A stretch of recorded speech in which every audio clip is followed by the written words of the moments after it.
Studio बानावर किशुनगंज। होलिये में हो जैतौ बियाहवा तोरा पआइल हवा गुआवा के छौरी।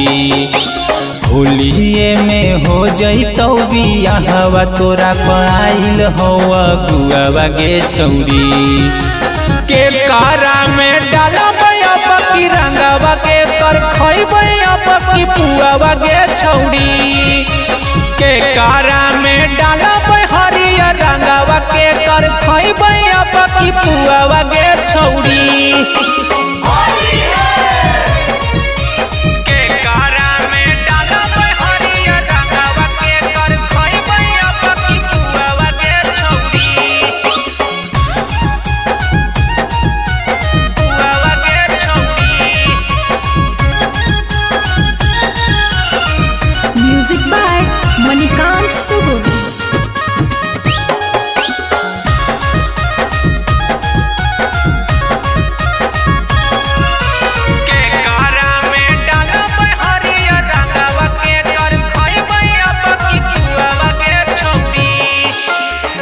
तोरा बिना लागत पगली होलियो बीरान गे। एक मन करतौ की दे दियौ जान गे। तोरा बिना लागत पगली होलियो बीरान गे। एक मन करतौ की दे दियौ जान गे। एक मनवा करतौ हमारा की कूद जइयौ कुआवा के छौरी।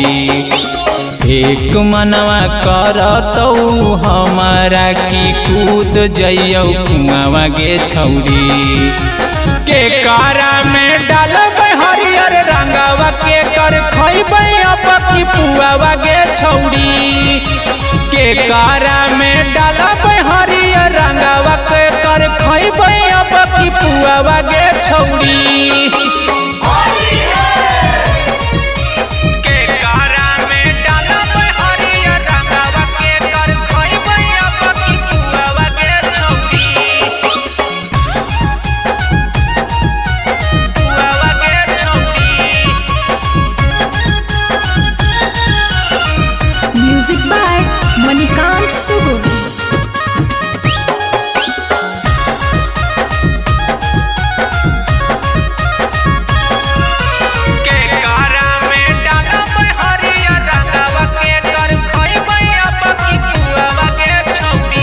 हेगे बड़ी याद आवो पगली पर साल के होलिया गे। सोची सोची दिलावा में लाग है कौ बोलिया गे।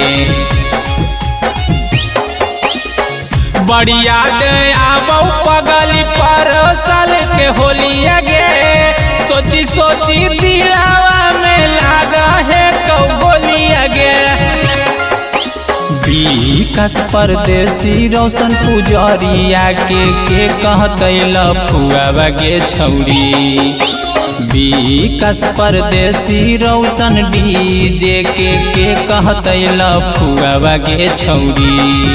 आगे के कारा में डालबै हरियर रंगवा अब की खइबै के कर पुआवा के छौरी। आगे के कारा में डालबै हरियर रंगवा के कर खइबै अब की पुआवा के छौरी। शिवांशु रिकॉर्डिंग स्टूडियो बानावर किशुनगंज।